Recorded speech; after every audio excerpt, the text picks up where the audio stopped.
मुल्तान में सानिया जहरा का जो कत्ल कर दिया गया, वो आखिरी सांसों में थी, उसको मारा जा रहा था तो उसने हाथ बल्ला मारा। उसने भी उस कपड़े को हाथ लगाया या छुआ, उसका डीएनए आ सकता, क्योंकि ये छूने से भी डीएनए आ जाता है। मासूम बच्ची, उसकी पहाड़ जैसी जिंदगी पड़ी थी। बच्चे दो हीरे जैसे, एक बच्चा पेट में। ये एक कत्ल नहीं हुआ, दो कत्ल हुए। पहले दिन जो आईओ आया, जो डीएसपी आया, जो एसएचओ आया, उन्होंने भी बयान दिया जेआईटी के सामने कि ये कत्ल नहीं था, ये खुदकुशी थी। मुल्तान पुलिस से तो तफ्तीश हो ही नहीं रही थी, वो तो अनड्यू इन्फ्लुएंस में थी पॉलिटिशियंस के। पता चला ना उसका जबड़ा टूटा हुआ था, ना किसी कोई हाथ पे कोई निशान था, ना कोई पाँव पे निशान था। लेकिन गुस्ल करने वालों ने जब बॉडी को देखा तो उसमें तशद्दुद के निशान बहुत वाज़िया थे। जो शवाहिद कोर्ट के सामने आए हैं उसमें 1% भी ये कत्ल का केस नहीं बनता। फ्रांसिक ने, डीएनए ने ये साबित कर दिया कि ये ऑफेंडर है। अस्सलाम वालेकुम, मैं हूं मार इमरान और आज मुल्तान के बल्कि पूरे साउथ पंजाब के सबसे अहम केस के हवाले से हम बात करेंगे। मुल्तान में सानिया जहरा का जो कत्ल कर दिया गया था और उसका मुकदमा उसके अपने ही शौहर पर दर्ज हुआ और कत्ल कैसे हुआ उसकी जो तस्वीर जारी हुई कि पंखे के साथ लटकी लाश, लेकिन ये पहली लाश खुदकुशी की ऐसी थी जिसमें नीचे एक बेड रखा गया और बेड के ऊपर जो है एक सोफ़ा रखा गया और उस सोफ़े के ऊपर उसकी टांगें मौजूद थी और वो बैठी थी और उसका जो मर्डर हुआ था, जो फ्रांसिक की जानिब से जो टीमें पहुंची थी। और ये एक तस्वीर जो है आप देख सकते हैं, ये जारी की गई थी। उसके बाद इस केस में उनके शौहर अली रज़ा, देवर और दीगर जो लोग हैं वो उनको गिरफ़्तार किया गया। फैमिली के ससुराल वाले तमाम हुए और ये मुकदमा उस सानिया ज़हरा के वालिद जीवन शाह की मुद्दत में दर्ज किया गया। इस वक्त जो केस है वो फैसला कुन मराहिल में पहुंच चुका हुआ है और इससे पहले अगर बात करें तो ये एक ऐसा केस था जिसका नोटिस उस वक्त की वज़ीर आला पंजाब मरीम नवाज़ साहबा ने लिया और वहाँ से जो टीमें आईं यहाँ पे वो शवाहिद भी इकट्ठे कर गई और बड़ी हाई लेवल की कमेटी ने इस पूरे केस को इंटेरोगेट किया। इस वक्त फ़ैसला कुन मराहिल में केस पहुँच चुका हुआ है। इस हवाले से फ़ैसला तो वो जो अदालतें फ़ैसला देंगी वही होगा, लेकिन उससे पहले हम सानिया ज़हरा के लॉयर हैं जो मुद्दई कौंसल है रिजवान सत्तार साहब, सीनियर कानूनदान है, बहुत शुक्रिया आपने टाइम दिया। आप सीधा नुकात हमें बता देंगे असल में ये था केस क्या और सानिया ज़हरा को क्यों मर्डर किया गया था। बिस्मिल्लाहिर्रहमानिर्रहीम। बहुत शुक्रिया कि आप इस कत्ल केस को इतनी अहमियत दे रहे हैं ताकि ये इंसाफ बच्ची को मिल सके। असल में इमरान भाई, ये स्टार्ट से ही ना बददियानती पे ये शादी हुई थी। वो ऑलरेडी मैरिड था और एक बेटी का बाप था। उसने झूठ बोल के निकाहनामे में अपने आप को कुंवारा जाहिर किया, जो कि मकतूला के पेरेंट्स को नहीं पता था कि ये ऑलरेडी मैरिड है। 16 साल की लड़की थी। इन्होंने इतने चाव लाड से रिश्ता मांगा और वो मजबूर हो गए, उन्होंने रिश्ता दे दिया। चली गई बेचारी। 4-5 महीने बाद ही उसको पता चल गया कि भाई ये तो ऑलरेडी मैरिड है। तो ज़ाहिर है कौन लड़की बर्दाश्त करती है। साहिब जादाद थी, इतने अमीर ख़ानदान से थी, तो असद शाह साहब का एक नाम है। तो वो फिर झगड़े हुए तो वो लड़के घर आ गए। घर आ गई तो फिर तकरीबन 1.5 साल इसी घर में रही। उस वक्त वो कंसीव कर चुकी थी। तो उसने बाद में बहुत कोशिश की कि ये वापस आ जाए, डरावे दिए कि मैं तुम्हें तलाक दे दूंगा, मैं ये कर दूंगा, मैं वो कर दूंगा। ये इसने यूनिवर्सिटी में दाखिला ले लिया। इसने कहा बाबा मैंने नहीं जाना। इन्होंने फिर कुछ केस सिविल सूट कर दिए, तो अब वो बसना नहीं चाह रही थी उसके साथ। उसने अपने हस्बैंड के साथ अब नहीं बसना चाह रही थी, तो उसने जनाब अली इसी गुस्से में तीसरी शादी भी कर ली। किसने कर ली? अली रजा ने, सानिया ज़हरा के खामंद ने। ठीक है। तीसरी शादी कर ली और जनाब अली जब तीसरी शादी करने के बाद भी उसको चैन ना आया कि नहीं मेरी बीवी ये, वो यूनिवर्सिटी जाके बनाने बार बार जाता। उधर जाके उसने बिला फुसला के ना, कुछ उसकी सहेलियों ने भी कहा तेरा, उस दौरान इसका बेटा पैदा हो चुका हुआ था, तो सहेलियों ने भी फोर्स किया कि नहीं अपना घर बचाओ, हो जाती बातें ये वो इतनी बेचारी कच्चे ज़हन की थी, वो इसको पहचान ना सकी। वो यूनिवर्सिटी से सीधी बिला फुसला के अपने घर ले गया, बजाय कि उसकी बीवी थी बिला फुसला के जैसे भी ले गई थी। और दूसरा जो है एज अ लॉयर आप क्या समझते हैं इस केस में कौन सी ऐसी चीज़ें हैं जो ये साबित कर रही हैं कि वो खुदकुशी नहीं थी, वो मर्डर था? क्योंकि हमने डिफेंस काउंसिल से भी, उसकी भी हम आपको रिकॉर्डिंग दिखाएंगे कि उनसे भी हमने इंटरव्यू की और डिफेंस काउंसिल ने वो तमाम बातें बताई हैं जिस बुनियाद पर जो है वो समझते हैं कि ये खुदकुशी थी। और उनके जो मौक्कल हैं, उनके जो क्लाइंट्स हैं अली रज़ा उसके जो शोहर हैं वो बेकसूर हैं। तो हम रिजवान सत्तार साहब से जानते हैं, आप बताएंगे कि कौन सी ऐसी चीज़ें हैं सफ़ाए मिसल पे मौजूद हैं, क्योंकि आपने पूरा ट्रायल किया इस केस का, तो क्या समझते हैं कौन सी ऐसी चीज़ें हैं जो सानिया ज़हरा जिससे लग रहा है कि उसका मर्डर हुआ है, और किस किस ने मर्डर किया था और कैसे किया था? जी बिल्कुल। देखिए इमरान भाई, जिस दिन हमें शाह साहब को, मकतूला के फादर को इतला मिली, 9वीं 10वीं मुहर्रम चल रही थी, वो आपको पता है इनका बड़ा इंपॉर्टेंट डेज होते हैं, बल्कि हमारे भी इंपॉर्टेंट होते हैं, लेकिन ये कुछ ज़्यादा ही बिजी होते हैं। इनकी मिसेस, इनके भाई, इनकी छोटी बेटी, ये सारे मौके पे गए। जाके देखा तो वो तस्वीर जो मैंने आपको दिखाई है, तो वो लटकी हुई थी, इस तरह लटकी क्या, बिठाई हुई थी सोफे पे स्टैचू बना के। पहले कत्ल कर दिया गया था, फिर उसको बिठा दिया और खुदकुशी का ढोंग रचाया। अच्छा, उन्होंने जब देखा तो फिर उसकी पुलिस आई हुई थी, सारी फ्रेंसिक आई हुई थी। ज़ाहिर है कोई हाथ नहीं लगा सकता, कोई 450 के करीब तस्वीरें डिफरेंट एंगल से खींची गई, और जनाब अली सारी रिपोर्ट, फिंगरप्रिंट, हर चीज़ कलेक्ट की गई। और उसके बाद फिर जनाब अली, जब असद शाह साहब को पता चला कि मेरी बेटी ने खुदकुशी कर ली है, वो तो हैरान परेशान। वो जब ले आए, उन्होंने आके उसकी तदफीन करने के लिए गुस्ल वगैरह दिया, सब औरतों ने तो तदफीन भी कर दी। यानी उस वक्त तक उसे ये पता था कि खुदकुशी हुई है? उन्होंने समझा कि वो मेरी बेटी ने खुदकुशी कर ली है। ठीक है। तो वो इतने शरीफ इंसान है, सादा, उन्होंने देखा कि यार ये क्या हो गया। लेकिन गुस्ल करने वालों ने जब बॉडी को देखा तो उसमें तशद्दुद के निशान बहुत वाज़िया थे। उन्होंने उनकी तस्वीरें खींच ली। तो जब तदफीन करने के बाद हम वापस आए घर, तो वो जब असद शाह साहब को उन्होंने डिस्कस किया, तस्वीरें दिखाई, वो तो बेहोश हो गए कि ये क्या मेरी बेटी के साथ, ये तो कत्ल किया है। बस उधर से फिर उन्होंने अगले दिन सुबह ही दरख्वास्त दी कब्र कुशाई के लिए, जो मजिस्ट्रेट ने एक्सेप्ट की। और इस दौरान इतना अनड्यू इन्फ्लुएंस हुआ है एमएस के ऊपर, डॉक्टरों के ऊपर, कि उन्होंने उसका पोस्टमार्टम 50-50 किया। उसमें वाज़िया कोई बातें इतनी नहीं लिखी कि जो हमारी फेवर में जाती, और डावाडोल जो है ना रिपोर्ट, क्या लिखा था उन्होंने? यानी कि उन्होंने, एक तो वो कंसीव कर गई थी दोबारा, उसका मकसद कहने का कि बेटा तीसरा, यानी कि बच्चे के लिए, तो एक बेटा तो दोबारा उसने जब सुलह हो गई थी उधर पैदा हो गया था, 2 बेटे थे, तो तीसरी दफ़ा भी वो प्रेग्नेंट थी, माँ को भी उसने बताया था, 3-4 माह की, ये भी उन्होंने छुपाया। उसके बाद जो तशद्दुद के निशानात थे इब्तदाई रिपोर्ट में, ये चीज़ इब्तदाई, हाँ जी, पोस्टमार्टम को ना उन्होंने बड़ा गलत रंग दिया, यूट्रस का नहीं किया, प्रेगनेंसी का नहीं बताया। और उसके बाद फिर जनाब अली उन्होंने इस हद तक कि बिल्कुल, कोई पहले डॉक्टर अनम का उन्होंने लेटर भेजा और डॉक्टर जनोबिया आ गई करने के लिए, यानी कि अजीब अजीब हरकतें हुई हैं। एक दफ़ा सारे, यानी जो कब्र कुशाई के लिए डॉक्टर को मुतय्यन किया गया हाँ था, जी, वो नहीं आई, और दूसरे डॉक्टर, ये भी आपका बहाम है कि ये मैनेज हो गई? हाँ जी, मैनेज हो गया। तो फिर उसके बाद जनाब अली क्या हुआ कि पोस्टमार्टम के बाद जो बाकी चीज़ें फ्रेंसिक और डीएनए में गई हैं, उधर से जब रिपोर्टें आई हैं ना जनाब वाला, तो उसमें अली रज़ा खामद और देवर अली हैदर, इनके नेल्स में डीएनए आ गए कि जब वो आखिरी सांसों पे थी। यानी फ्रांसिक क्या क्या चीज भेजी गई थी और किस जगह से पता चल रहा है कि ये शामिल है? फ्रांसिक में उनकी सारी चीज़ें गई हैं, इवन क्लोथ्स भी गए हैं, वो जो जिस साफे के साथ लटकाई हुई थी वो भी गया है। अच्छा, ये अदालत में कह रहे हैं आप वो 2 साफे भेज दिए, आप वाला साफा भेजा नहीं, नहीं, इस तरह की भी बातें जो ये गलत बयानी, वही साफा गया है जो जिसके साथ वो लटकी हुई थी। हमने तो उसको हाथ भी नहीं लगाया, इन्हीं के घर में वो फोत हुई है, कत्ल हुई है, तो मकसद कहने का वही साफा जाना था। पुलिस की कस्टडी में था सारा कुछ।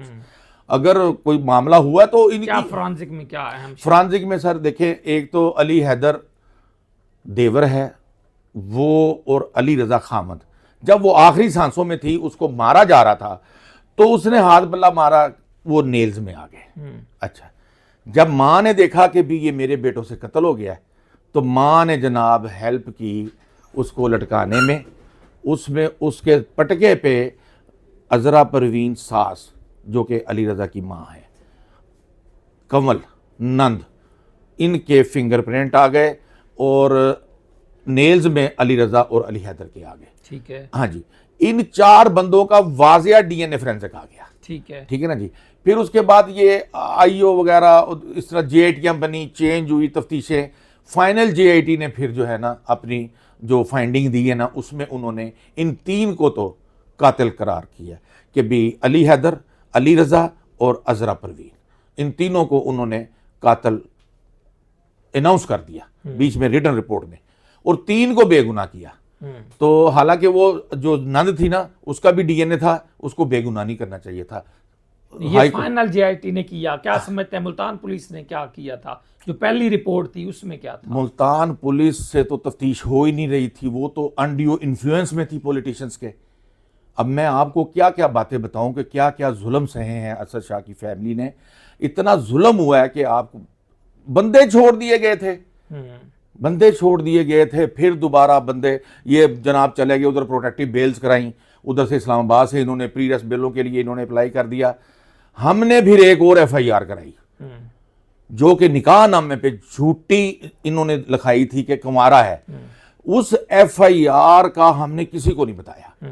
अली रजा वगैरह उधर आए प्रेस कॉन्फ्रेंस करने के लिए प्रेस क्लब में, तो जब ये प्रेस कॉन्फ्रेंस से फारिग हुए बाहर निकले, इनके पास बेलें थी, इनको अरेस्ट नहीं कर सकते थे।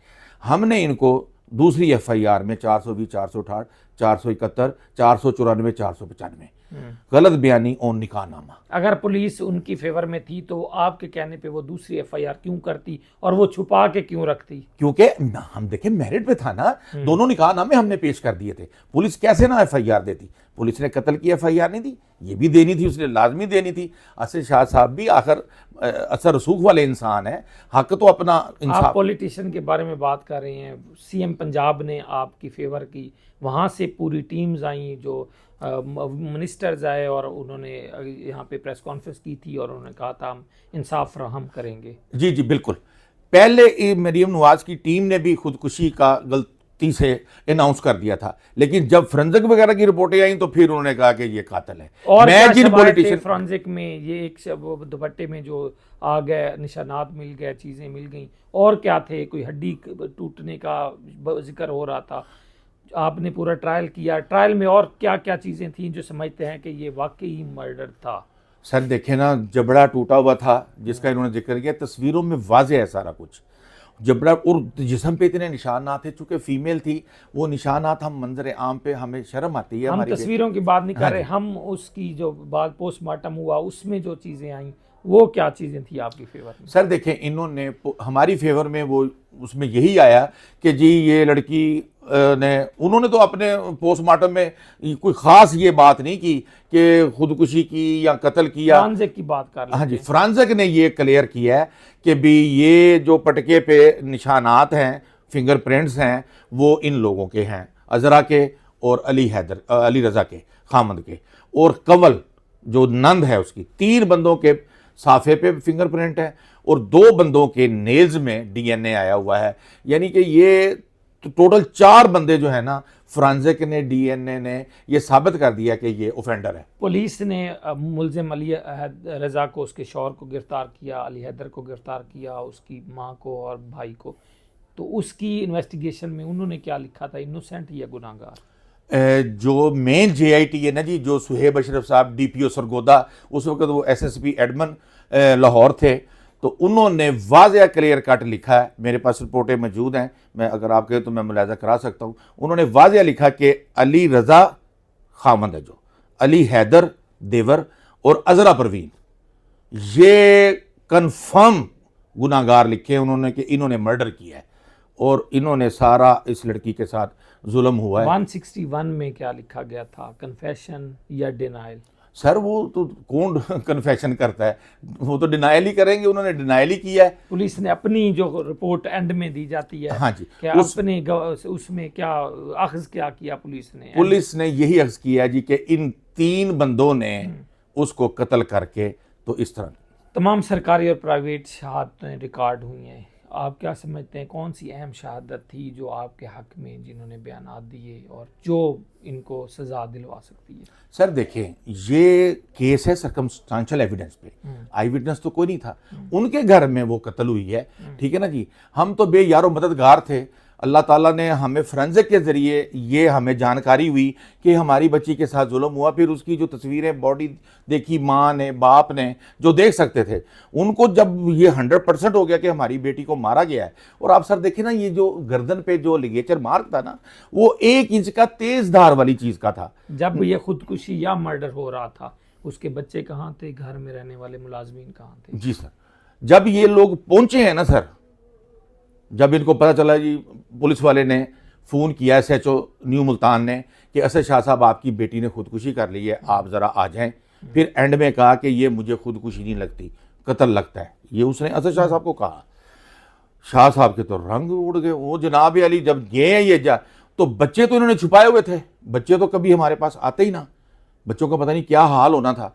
तो बच्चे बड़ी मुश्किल से ढूंढे गए उधर, तो सारे ये लोग बैठे हुए थे, ये आराम से चाय के कप पी रहे हैं, गप्पे शप्पे लगा रहे हैं।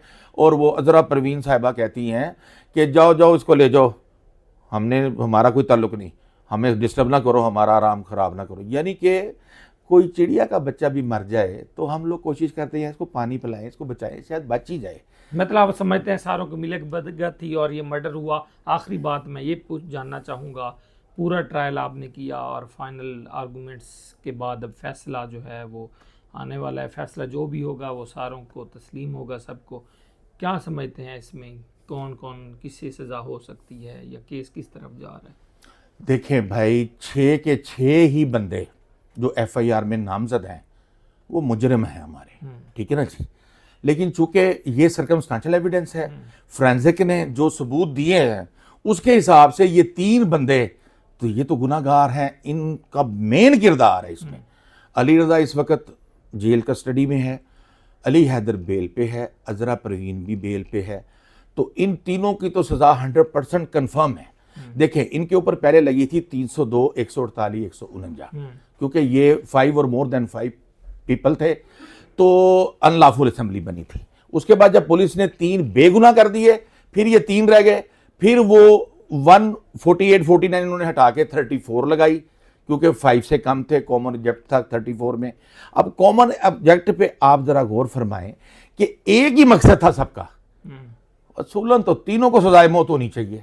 मासूम बच्ची, उसकी पहाड़ जैसी जिंदगी पड़ी थी, बच्चे 2 हीरे जैसे, एक बच्चा पेट में, ये एक कत्ल नहीं हुआ, 2 कत्ल हुए हैं। और जो बेचारे बच्चे हैं उनका इतना बंदे को देख के जिगर फट जाता है।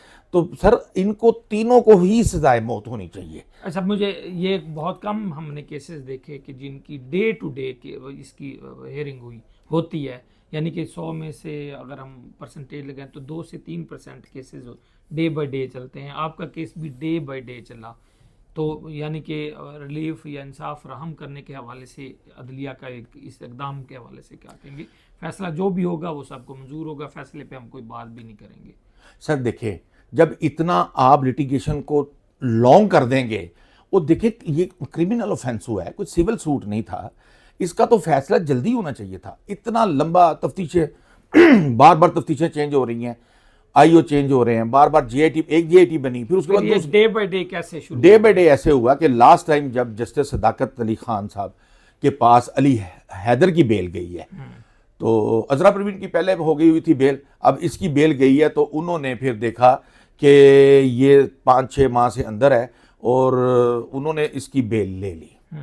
मैंने उन्हें कहा सर कि आप इसकी बेल अनाउंस कर रहे हैं, इसका और अली रजा का सिमिलर ऑफेंस है, दोनों का नेल्स में आया हुआ है, आज आप इसकी कर रहे हैं, कल ये अली रजा की करेंगे, वो भी छोड़ देगा, कत्ल तो गया फिर।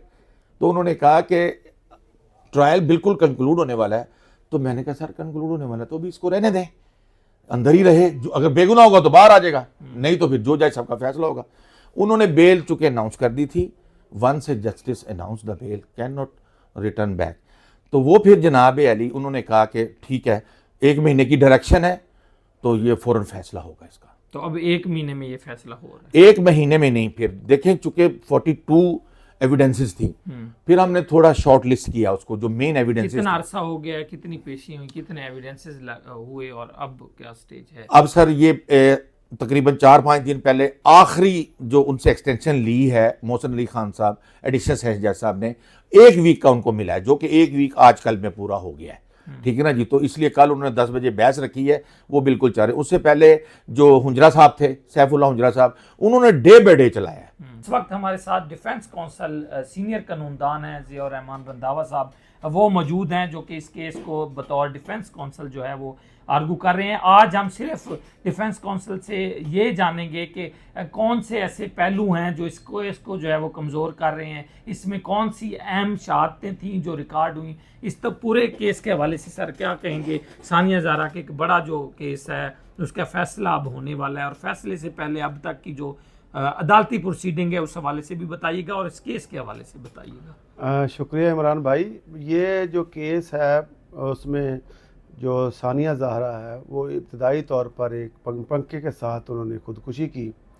तो जब ये मुद्दईयान वहाँ गए तो इब्तदाई तौर पर वो सारे जो हालात वाक़यात थे खुदकुशी के पाए गए। तो ये जो असदआबाद शाह जो वालिद है उसने तहरीर करके दिया कि मैं इसका FIR ना कटवाना चाहता हूँ, तो बाद में मैं अगर कोई हालात वाक़यात आएंगे तो मैं कटवाऊँगा। फिर मुद्दईयान ने ये मौका अख्तियार किया कि ये जो है सानिया ज़हरा को जबड़ा तोड़ा गया है और उसके हाथ तोड़े गए हैं और उसके पाँव तोड़े गए हैं और उसको लटकाया गया है। तो जब ये शहादत आई तो पता चला ना उसका जबड़ा टूटा हुआ था, ना किसी कोई हाथ पे कोई निशान था, ना कोई पाँव पे निशान था। मेडिकल में डॉक्टर ने इस बात की तईद की कि उसको कहीं भी कोई तशद्दुद का निशान नहीं पाया गया। और उसके बाद फोरेंसिक एविडेंस भी पेश की गई तो उसमें भी यही बात सामने आई कि जो है वहाँ पे किसी किस्म का तशद्दुद का निशान नहीं था। अच्छा, मैं यहाँ पे एक बात वो करना चाहता हूँ, कब्र कुशाई भी उस केस की हुई और कब्र कुशाई के बाद जो इसकी ये हड्डी थी वो हड्डी टूटने के जो शवाहिद थे वो सामने आए थे उस पोस्टमार्टम की जो रिपोर्ट थी उसके बाद जो उसमें हुई। तो ये हड्डी गर्दन की टूटने के भी हुए थे और लटकी हुई लाश, और उस हवाले से क्या कहेंगे कि वो टांगे भी नीचे लगी हुई थी। जी, उसमें ये है कि जो हड्डी टूटने वाली बात है वो डॉक्टर साहबा ने कोर्ट में कह दिया कि हड्डी नहीं टूटी हुई थी और वो जो है हैंगिंग के साथ ही मरी है, किसी ने उसको लटकाया नहीं है। जहाँ तक वो टांगे नीचे लगने वाली बात है, क्योंकि उसने सोफे पे खड़े होकर खुदकुशी की थी और कपड़े के साथ की थी, तो कपड़े की क्योंकि स्ट्रेच होकर वो नीचे आई है, वो उसको किसी किस्म का भी कोई निशान ऐसा नहीं था जिस पे वो खुदकुशी के अलावा को कत्ल ज़ाहिर करती है। हम तो दूसरे मुद्दई के कौंसल से भी हम ज़रूर पूछेंगे। आप डिफेंस कौंसल हैं, आप बिल्कुल ये बात करें। हमें ये बताएं कि इसमें कितने जो सरकारी और प्राइवेट गवाहों की शहादतें कलमबंद हुई हैं और अहम गवाह क्या कौन थे और उनके क्या रिमार्क थे? उसमें मैं आपको अब तादाद तो नहीं बता सकता क्योंकि मेरे पास फाइल अभी मौजूद नहीं है, लेकिन मैं आपको बताता हूँ। एक ओरल एविडेंस आई है जो मुद्दईयान ने पेश की है, वो तो सारी की सारी निगेट हो गई है मेडिकल के साथ कि उसको तशद्दुद का निशान है। दूसरी एविडेंस जो है उन्होंने पेश की थी कि ये जो है तफ्तीशी अफसरान JIT जो पहली बनी तो उन्होंने ये करार दिया कि ये खुदकुशी ही थी। उन्होंने जब सेनेट में जाकर ये बयान दिया तो फिर दोबारा नए सिरे से JIT बनी, तो नई JIT ने कहा कि नहीं, इसको जो है पहले जो है उसको गला दबाया गया, फिर जो उसको लटकाया गया। अब ये जो बात है ये बात भी उनकी जो है वो DNA से नेगेट होती है, क्योंकि DNA रिपोर्ट में ये लिखा हुआ है कि जो नोट पे सबसे ज़्यादा निशानात थे 439 मिलियन के करीब निशानात थे वो सानिया ज़हरा के अपने थे, और उसके अलावा जहाँ से वो कपड़े से कब्जे में लिया गया तो वहाँ भी 19 मिलियन उसके अपने पाए गए। जब अगर उनकी बात को प्रोसिक्यूशन की बात को माना जाए कि उसको पहले मारा गया तो फिर उसके नोट पे निशानात नहीं आने चाहिए थे जो जिससे वो गला दबाया गया था।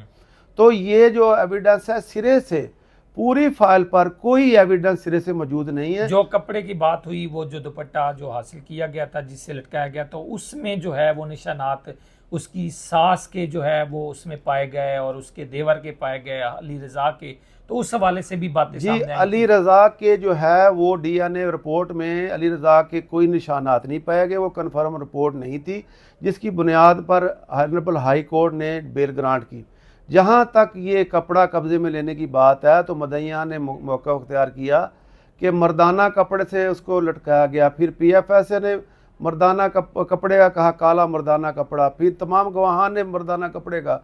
जो कपड़ा PFS से गया हुआ है वो जनाना लेडीज़ चादर है जिसका पहली जो जाए तल्लक ही कोई नहीं। हाँ, आप ये देखें वहाँ पे जो निशानात थे वो सानिया ज़हरा के, उसके खामद के और उसकी सास के जो कपड़ा पेश किया गया उस पे थे। तो उस सिलसिले में ये है कि 439 मिलियन सानिया ज़हरा के थे और बाकी जो खामद के और उसकी वालदा के तो वो बहुत कम थे। तो जिसने जिसको लटकाया गया उसके ज़्यादा निशानात। मैं हाँ, जिसको लटकाया गया उसके अपने बहुत ज़्यादा निशानात हैं। जिसने भी उस कपड़े को हाथ लगाया उसका डीएनए आ सकता है, और ये बात सफ़ा मिसल पर आ चुकी है कि ये कंटैक्ट डीएनए था। कंटैक्ट डीएनए का मतलब ये है कि जिसने भी उस कपड़े को हाथ लगाया या छुआ उसका डीएनए आ सकता है, क्योंकि ये छूने से भी डीएनए आ जाता है। ठीक है। और प्रोसिक्यूशन ने खुद अपना वर्शन पेश कर दिया कि सबसे ज़्यादा नोट पर सबसे ज़्यादा सानिया ज़हरा के अपने निशानात थे। और फिर जो है 18 गवाहान जो घर में काम करने वाले थे उनके बयानात लिए गए, तफ्तीशी ने लिए। किसी ने भी इस बात की तस्दीक नहीं की वहाँ क्यों लड़ाई झगड़ा हुआ। ये जो नौकरानी थी उसने ये बयान दिया कि मैंने जब दरवाज़ा खोला दरवाज़ा नहीं खुला, फिर हमने तोड़कर दरवाज़ा अंदर गए तो सानिया ज़हरा की लाश जो है लटकी हुई थी और कोई दूसरा रास्ता मौजूद नहीं था अंदर जाने का। जो शवाहिद कोर्ट के सामने आए हैं उसमें 1% भी ये कत्ल का केस नहीं बनता, ये खुदकुशी ही है। बाकी ये सूरत हाल है क्योंकि मीडिया पे कुछ ज़्यादा आ गया जिसकी वजह से मदईयान इसका नजायज़ वज़ीर आज़म ने उस वक्त नोटिस भी लिया था और टीम भी स्पेशल यहाँ पे आई थी और उन्होंने वो सारा कुछ किया। तो आप क्या समझते हैं कि चलो खुदकुशी भी थी तो अदालत में तो रीज़न सामने आई होगी, क्या वजूहात थी उसकी उसकी खुदकुशी की जो रीज़न आई है क्योंकि उसने सेकंड मैरिज की हुई थी और थोड़ी बहुत अल्टरकेशन हुई थी उस रात खामद के साथ, नाराज़गी हुई थी जिसकी वजह से उसने खुदकुशी कर ली।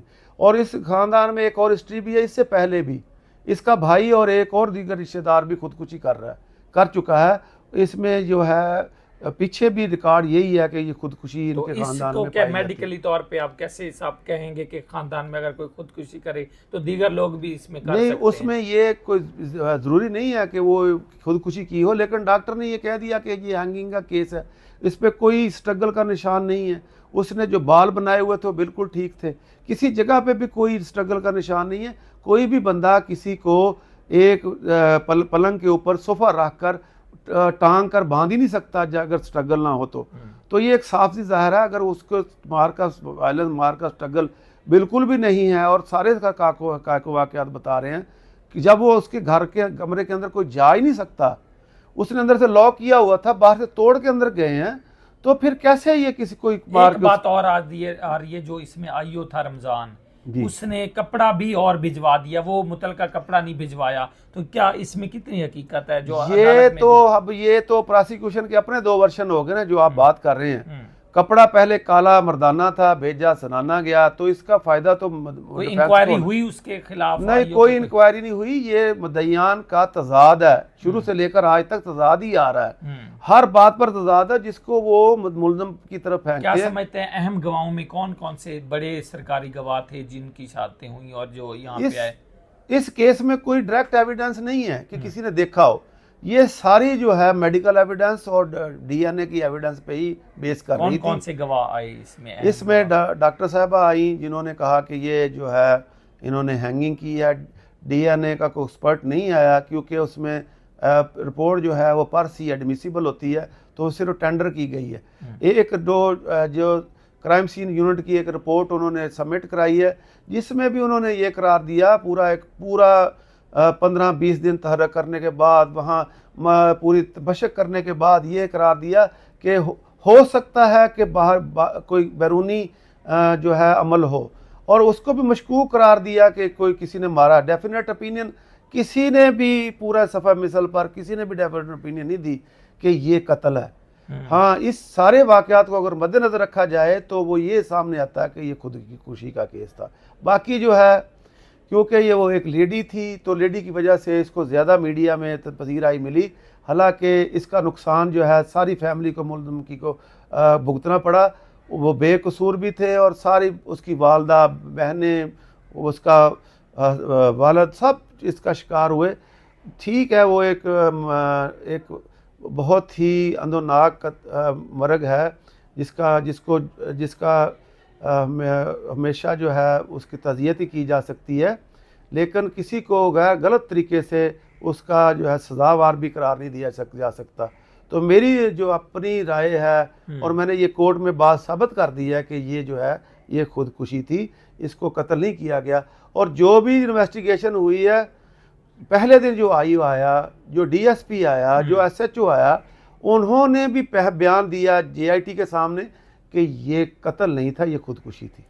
ये सानिया ज़हरा का कत्ल था या खुदकुशी था, इसका फैसला तो कोर्ट ही सुनाएगी। इस केस का फैसला जिस पे तमाम लोगों की नज़रें मरकूज़ हैं, एक ऐसा कत्ल या खुदकुशी थी जो बज़ाहिर तो खुदकुशी नज़र आती थी, लेकिन तस्वीरों में उसको कत्ल का भी वो दिया गया, जिसमें तमाम जो एक एविडेंसेस हैं वो आई विटनेस कोई भी नहीं था, सर्कमस्टांसेस एविडेंसेस पे इस केस का फैसला है। फैसला जो भी अदालतें देंगी वो सबको तस्लीम होगा, और फैसला जो भी होगा उस हवाले से हम कोई बात नहीं करना चाहते, लेकिन मुल्तान हिस्ट्री का एक अहम केस है जिसका अब फैसला होने जा रहा है। डिफेंस कौंसल और कंप्लेनेंट कौंसल दोनों बड़े मुतमईन नज़र आ रहे हैं कि जो है वो फैसला उनके हक़ में आएगा। फैसला जैसे ही अनाउंस होगा उस हवाले से भी हम आपको आगाह करते रहेंगे। हमारे नेक्स्ट पॉडकास्ट के लिए हमारे साथ रहिएगा। बहुत शुक्रिया। उन्होंने जब सेनेट में जाकर ये बयान दिया तो फिर दोबारा नए सिरे से GIT बनी, तो नई GIT ने कहा कि नहीं, इसको जो है पहले जो है उसको गला दबाया गया, फिर जो उसको लटकाया गया। अब ये जो बात है, ये बात भी उनकी जो है वो DNA से नेगेट होती है, क्योंकि DNA रिपोर्ट में ये लिखा हुआ है कि जो नोट पे सबसे ज़्यादा निशानात थे, 439 मिलियन के करीब निशानात थे, वो सानिया ज़हरा के अपने थे। और उसके अलावा जहाँ से वो कपड़े से कब्जे में लिया गया तो वहाँ भी 19 मिलियन उसके अपने पाए गए। जब अगर उनकी बात को, प्रोसिक्यूशन की बात को माना जाए कि उसको पहले मारा गया, तो फिर उसके नोट पे निशानात नहीं आने चाहिए थे जो जिससे वो गला दबाया गया था। तो ये जो एविडेंस है, सिरे से पूरी फाइल पर कोई एविडेंस सिरे से मौजूद नहीं है। जो कपड़े की बात हुई, वो जो दुपट्टा जो हासिल किया गया था जिससे लटकाया गया, तो उसमें जो है वो निशानात उसकी सास के जो है वो उसमें पाए गए और उसके देवर के पाए गए, अली रज़ा के, तो उस हवाले से भी बातें जी, सामने आई अली रज़ा के जो है वो DNA रिपोर्ट में अली रज़ा के कोई निशानात नहीं पाए गए, वो कन्फर्म रिपोर्ट नहीं थी, जिसकी बुनियाद पर ऑनरेबल हाई कोर्ट ने बेल ग्रांट की।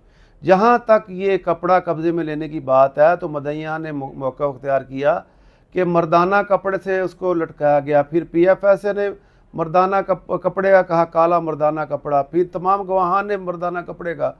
जो कपड़ा PFSA से गया हुआ है वो जनाना लेडीज़ चादर है, जिसका पहली जो जाए तल्लक ही कोई नहीं। हाँ, आप ये देखें वहाँ पे जो निशानात थे वो सानिया ज़हरा के, उसके खामद के और उसकी सास के जो कपड़ा पेश किया गया उस पे थे। तो उस सिलसिले में ये है कि 439 मिलियन सानिया ज़हरा के थे और बाकी जो खामद के और उसकी वालदा के थे वो बहुत कम थे। तो जिसने जिसको लटकाया गया उसके अपने बहुत ज़्यादा निशानात हैं। हमने तोड़कर दरवाज़ा अंदर गए तो सानिया ज़हरा की लाश जो है लटकी हुई थी, क्योंकि ये वो एक लेडी थी, तो लेडी की वजह से इसको ज़्यादा मीडिया में पजीराई मिली।